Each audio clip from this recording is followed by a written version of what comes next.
Hi, this is the fourth video for the Unit Programming Fundamentals. This video series is mainly for MCA first semester student for the subject Programming in C and Python.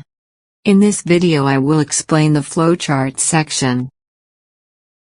Flowcharts are used in programming to diagram the path in which information is processed through a computer to obtain the desired results.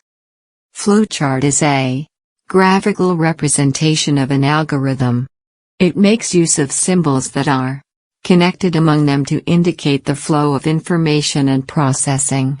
It will show the general outline of how to solve a problem or perform a task. The symbols of flowchart as follows.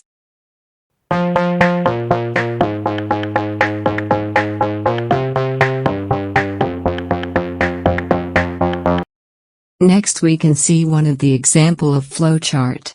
Below show the flowchart to discuss finding factorial of a given number.